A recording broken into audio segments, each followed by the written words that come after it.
One Kawan TV1. Bismillahirrahmanirrahim. Assalamualaikum warahmatullahi wabarakatuh. Waalaikumsalam. Saya Edi Mulyadi dari Forum News Network FNN, Bang Edi Channel. Ada One TV1. One TV1. Ada Egi Channel. lo orangnya di sini. Ada Salwa Media, anti oligarki. Siapa lagi? Niwarto. TikTok apa? Hani. Hani. Oh, banyak lah pokoknya kena keroyokan. Itu sama Hardi, mana Hardi? Ya ini bentar. Ini saya nih Ardi. Oke, saudara sekalian, teman-teman penonton yang saya hormati dan banggakan, saya memaksa dua tokoh Nasional. saya mau bilang prof. Nah ini profnya benar profesor, tapi punya double prof, satu lagi provokator. Bisa. Ya, Bang Egy Sujana, pengacara senior kita, dan belah sana Om Mursalin, Haji Mursalin. Kita sebagai apa? Sebagai apa nih? Soalnya banyak juga nih. Dewan Pakar DSL. Sebagai Perekat ya. Oke, intinya kita semua adalah orang-orang yang bergerak untuk Indonesia lebih baik ya.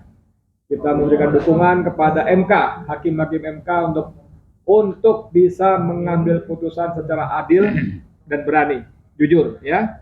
Karena kita tahu bahwa kalau mereka tidak hati-hati, maka MK sebagai institusi dan para hakim sebagai individu akan menjadi bagian dari alat kecurangan TSM. Brutal dan gila. TSMDG. TSMB. Tambah J jahat. Tambah jahat, jahanam kalau kata si itu tadi sih. Kata Edi. Daeng. Kita mulai dari Om Lin. Om Lin, Ya. ini gimana Om? Dukungan kita kepada hakim MK yang bersidang sampai tanggal 22 April besok itu kira-kira bakal memberikan dampak nggak sih buat hati nurani? Jangan lupa sidangnya sampai tanggal 5. 1, Yes. 2, 3, 4. Jadi Jadi begini. tanggal 5 lalu istirahat bentar tanggal 22 Putusan. sampai 22 putusan. Kira-kira gimana? Ya, MK ini sekarang diuji apabila person-person hakim itu masih mau menjaga harga diri dan kemerdekaan bangsa gitu ya. Dia sudah tahu bahwa masyarakat luas sudah tahu kebrengsekan dari KPU, ya, kebrutalan dari KPU, kesalahan secara konstitusi dan harusnya dibatalkan KPU. Itu semua sudah tahu. Bahkan kegilaan KPU. Dan kegilaan KPU. Nah, apalagi dilengkapi dengan dia berani brutalnya mengeluarkan pengumuman yang sedang dikoreksi masyarakat dengan kecurangan-kecurangannya itu. Pengumuman sebagai pemenang maksudnya? Sebagai pemenang. Oke. Itu kan sudah satu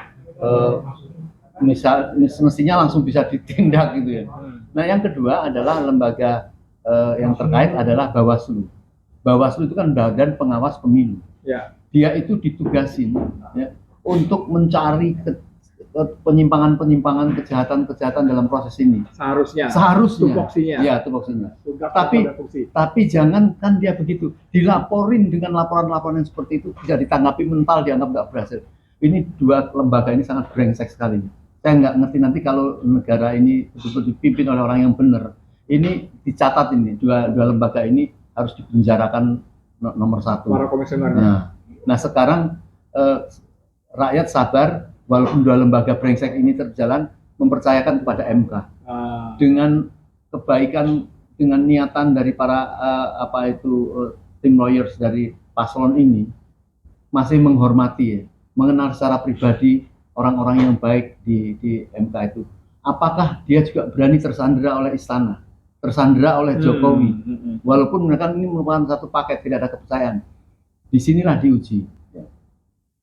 Dan orang yang mempercayai bahwa selama ini MK itu sebagai mahkamah kalkulator akan meyakini bahwa ini betul-betul menegakkan secara konstitusi. Sebelum mahkamah kalkulator, MK itu dikenal sebagai mahkamah keluarga. Ya. Setelah Paman Usman mempengaruhi 8 hakim lainnya yang menurut Saldi Isra 2 hari sebelumnya udah sepakat titik 40 tahun. Tapi pada tanggal 19 titik 40 tahun, pada tanggal 21 September mereka rapat lagi, Paman Usman masuk, dan kata Saldi Isra dalam tempo yang sangat singkat terjadi ketidakwajaran yang sangat luar biasa, berubah menjadi seperti itu. Jadi menjadi mahkamah keluarga. Kalau kata Adi Masardi menjadi mahkamah kasur. Ngeri sekali. Cukup dulu ya, saya kembali ya. Kasur maksudnya Baru mau istrinya. meledak ini. Karena gini, istrinya bilang, Mas, tadi dapat titipan dari Mas Joko, Mas Usman disuruh begini-begini, ngomongnya di atas kasur gitu. Kata Adi Mas Ardi. Bang Egi, ini tadi kan beliau ini marah sekali nih, walaupun dia bilang rakyat sabar, tapi ngomongnya udah begini kan, Mas Mursalin ini ya. Tentang Bawaslu khususnya, ya.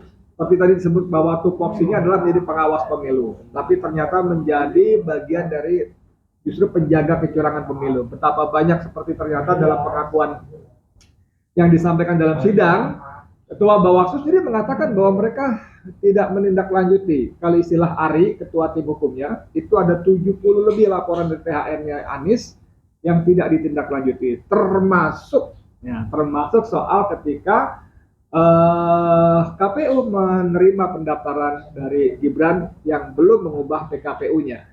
Nah, sekarang saya tidak ingin spesifik itu. Saya mau nanya Bang Egi yang pernah menjadi menjadi tim THN-nya, ya. Belakangan mundur, nanti kita bicara kali lain soal penyebab mundurnya. Tapi bagaimana sebetulnya sih irama kerja-kerja di THN Amin? Soalnya menurut saya kita baru tahu bahwa mereka melaporkan 70 macam laporan dan tidak digubris oleh Bawaslu. Dalam logika saya, seorang yang bermain di peta jurnalistik begini, harusnya gitu ya, waktu THN protes tentang penerimaan pendaftaran Gibran, mereka bunyi dong, bikin press conference dong, undang wartawan dong, undang YouTuber dong, kami udah protes tapi nggak gitu kan, nggak ada cerita, tiba-tiba kita 70 laporan dong gitu. Gimana, silakan Bang. Ya. Bismillahirrahmanirrahim. Assalamualaikum warahmatullahi wabarakatuh. Waalaikumsalam. Konstruk berpikir dalam Islam itu diajarkan oleh Allah dalam surat ke-17 Al-Isra ayat 36 yang artinya janganlah kamu ikuti sesuatu yang kamu tidak tahu. Sungguhnya pendengaran, penglihatan dan hati akan dimintai kanan mas'ul, dimintai tanggung jawab. Itu lebih ustadz deh. Saya bukan bagus. Bagus. Kemajuan.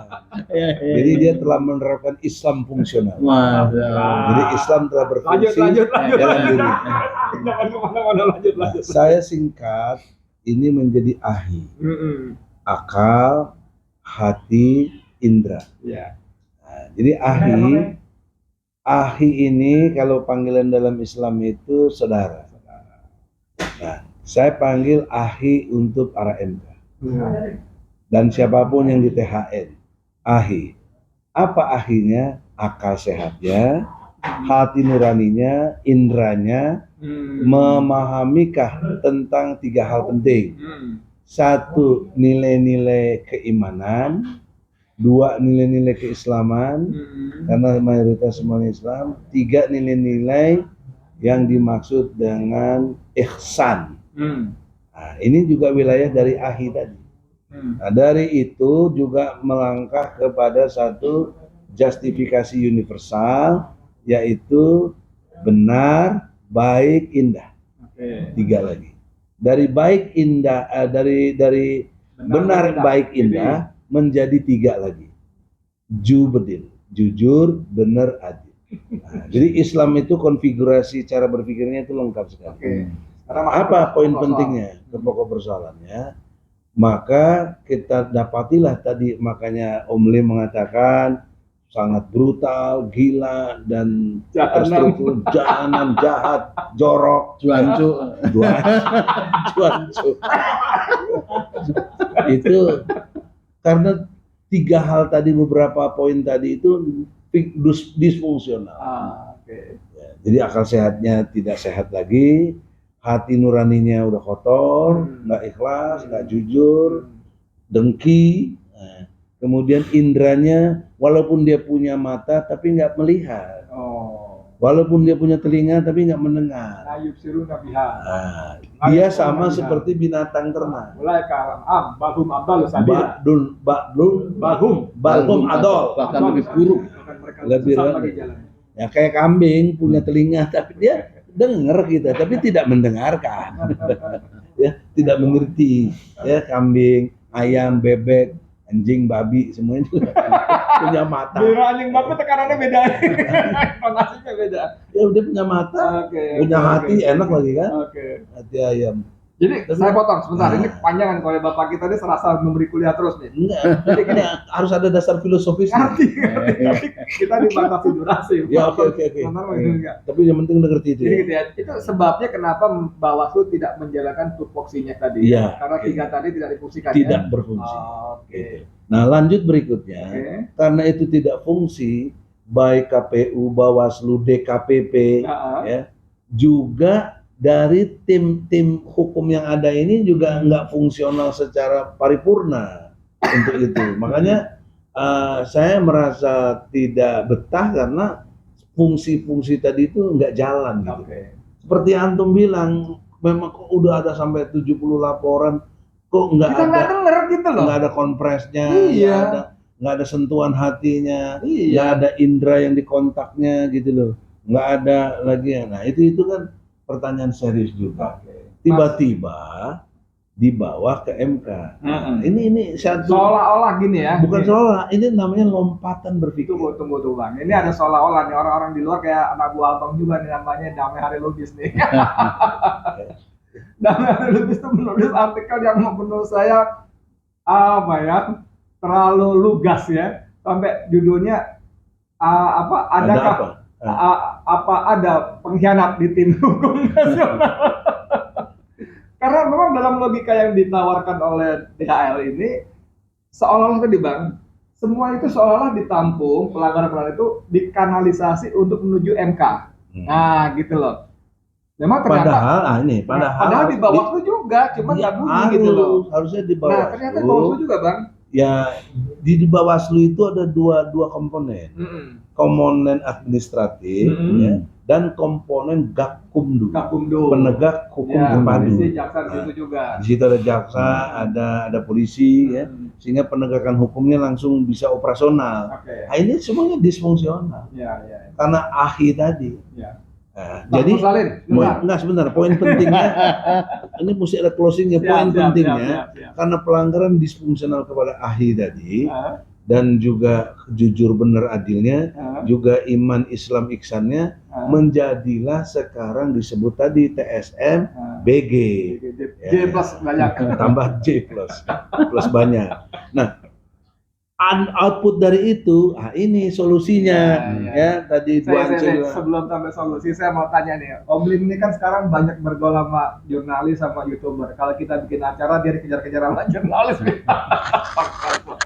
Mas Mursalin, saya sebagai salah satu jurnalis juga merasa shock juga ketika misalnya Ketua Tim Hukum mengatakan bahwa Bawaslu mengakui menerima 70 lebih laporan ya kecurangan pelanggaran pemilu. Cuman seperti saya bilang tadi, kenapa lu nggak bunyikan sejak awal gitu loh?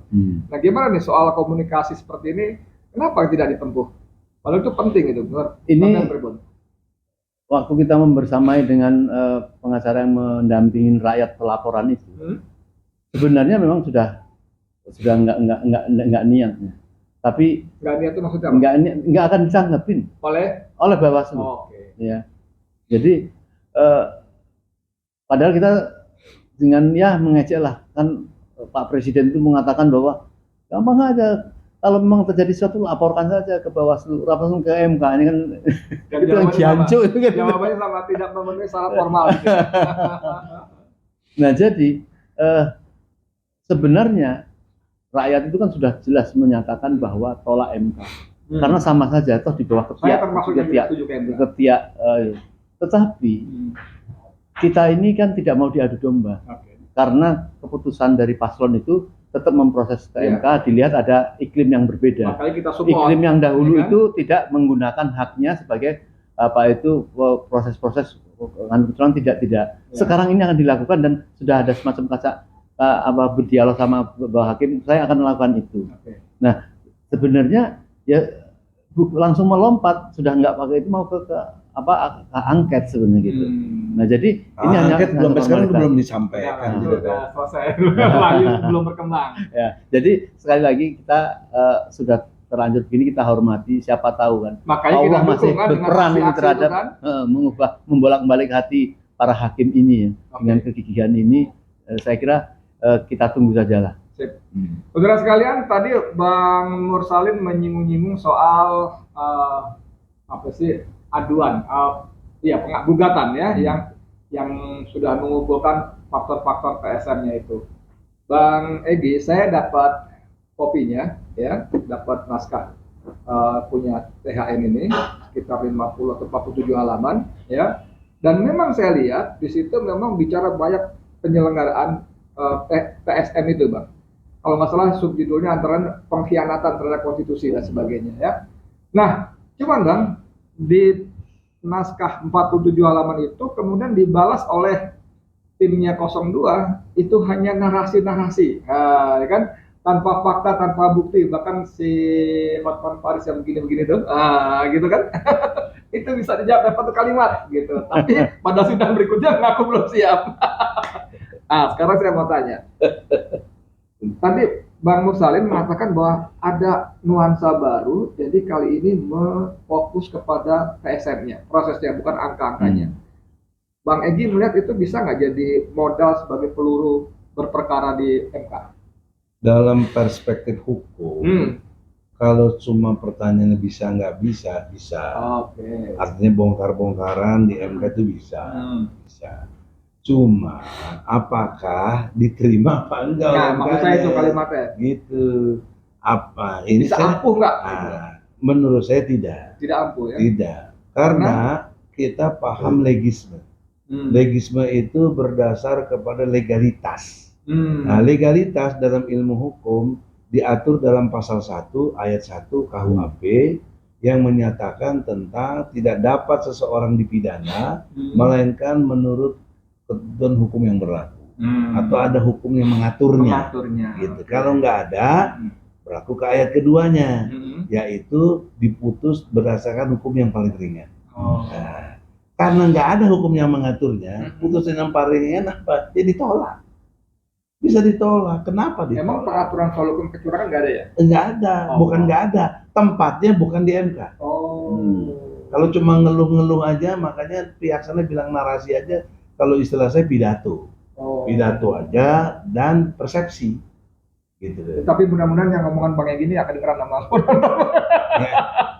ya mudah-mudahan. Tapi sisi lain begini, enggak, sisi lain nih, pidato dan persepsi tadi sangat berguna. Seperti yang Om Lim sampaikan, jika ada perubahan kebijakan dari orang MK dalam arti karena hakim punya satu klausul, menemukan hukum. Nah, kalau dia menemukan hukum bahwa ini betul-betul terjadi pengkhianatan konstitusi dan Allah gerakkan hatinya menjadi hidayah, siapa yang mau membantah?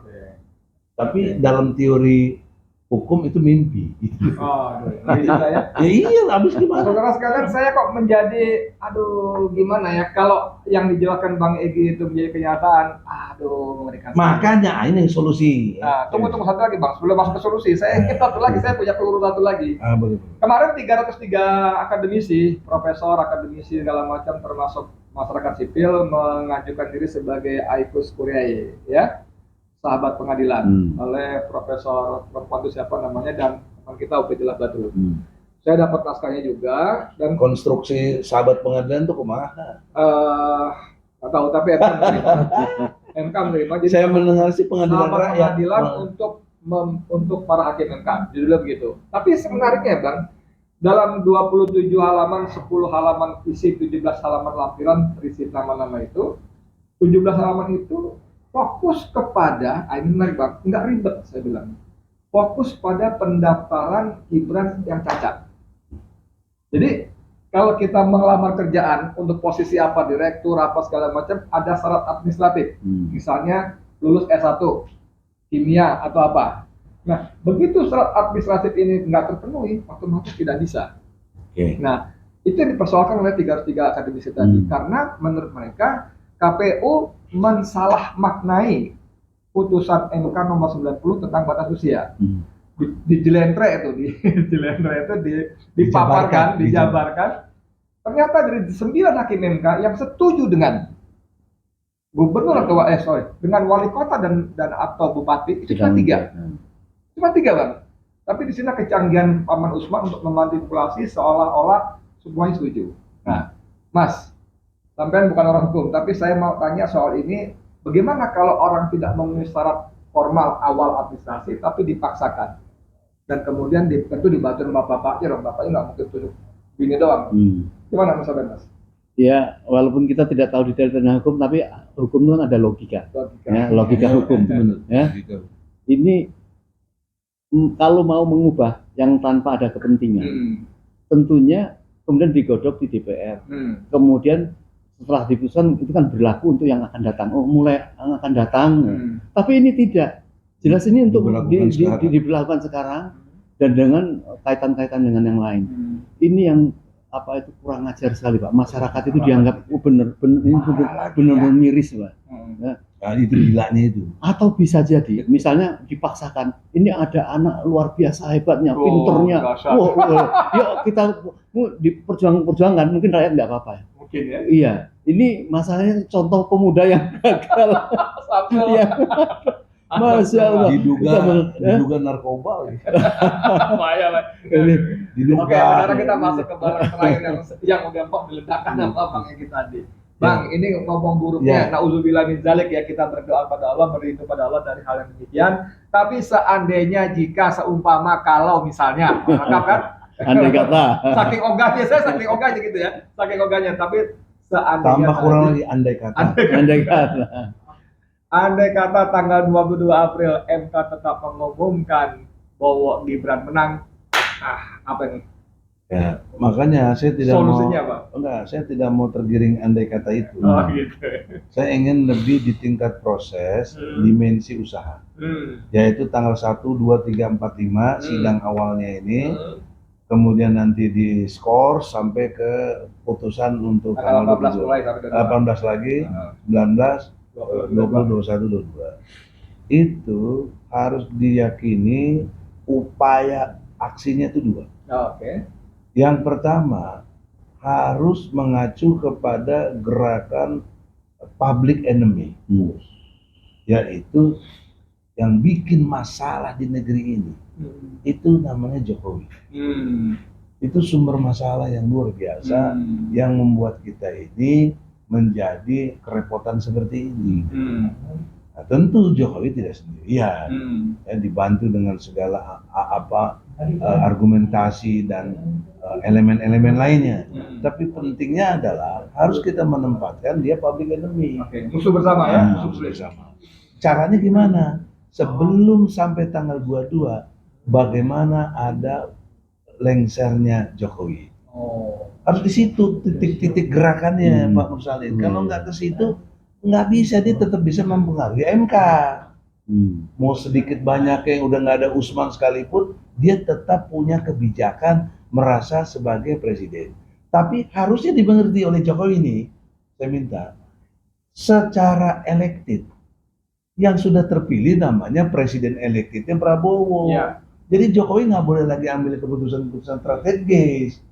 Nah, jadi kalau ini diambil Prabowo cicing wae, Prabowo sebenarnya dipecundangi.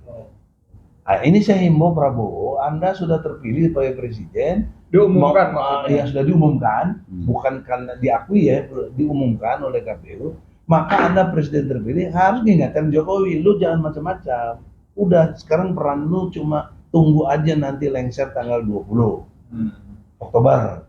Nah, itu. Tapi karena dia cawe-cawe, gerakan masalah turun rame-rame gitu. Masalahnya Bang, ini rame-rame kita udah berkali-kali turun, jumlahnya jauh dari yang kita harapkan. Nah, inilah makanya teorinya harus dibarengi dengan peristiwa sidang di MK tanggal 1 untuk memantau dan mempengaruhi. Jadi kombinasinya adalah antara politik dan peristiwa hukum. Jadi peristiwa politiknya melengserkan Jokowi secara konstitusional ya. Jadi jangan dibilang saya ngomong provokasi seperti yang dibilang provokator. Ini konstitusional. Ya, ada dan pernah terjadi namanya kepada Soeharto.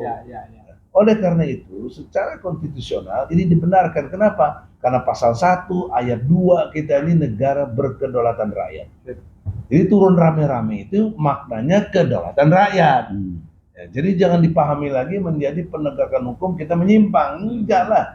Nah, untuk pasal 14 dan pasal 15 Undang-Undang Nomor 1 Tahun 46 udah dicabut oleh MK. Nah, itu kalau kita puji. Alhamdulillah. Nah, tapi dalam hal lain kita pertanyakan nanti, seperti yang Anum tanya, jangan sampai amit-amit andai kata ya, untuk supaya tanggal 22 itu jangan ada putusan untuk itu, dalam arti mengalahkan 01, 02 karena dia punya hak hukum istilahnya untuk mempersoalkan ini tadi.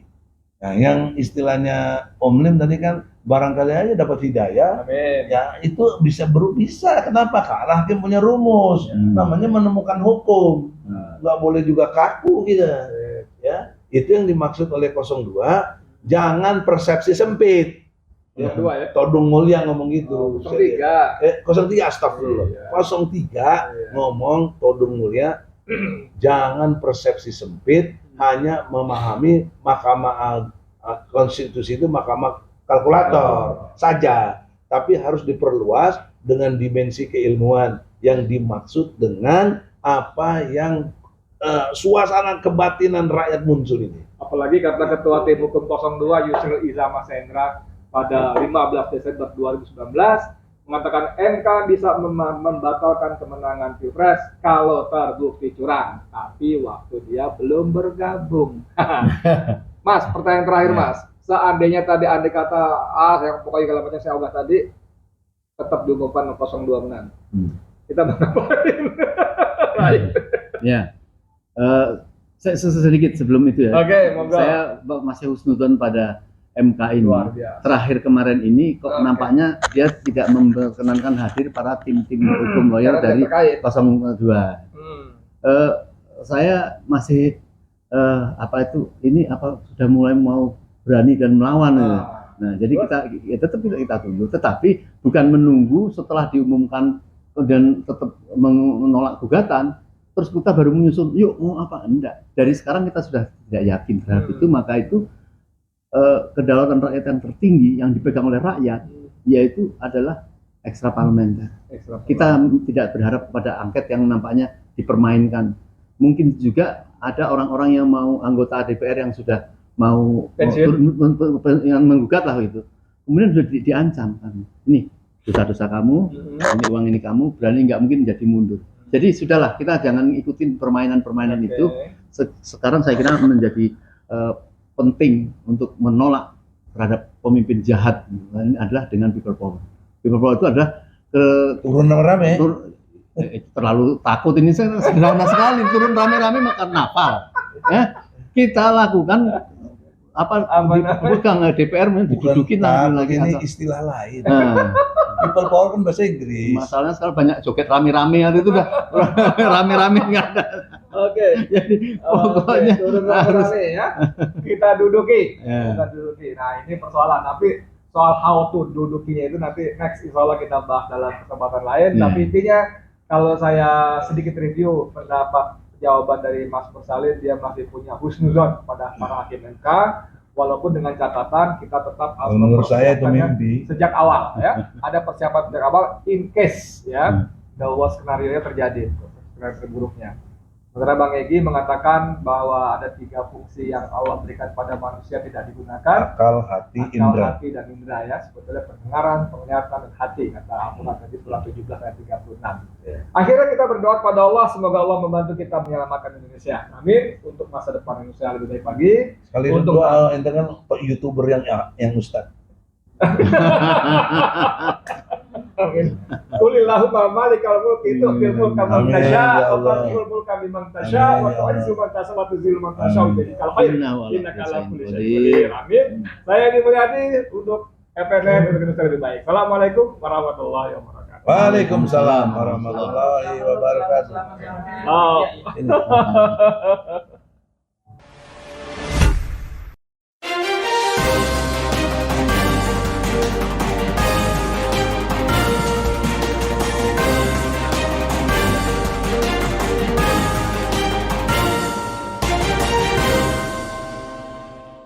One Kawan TV 1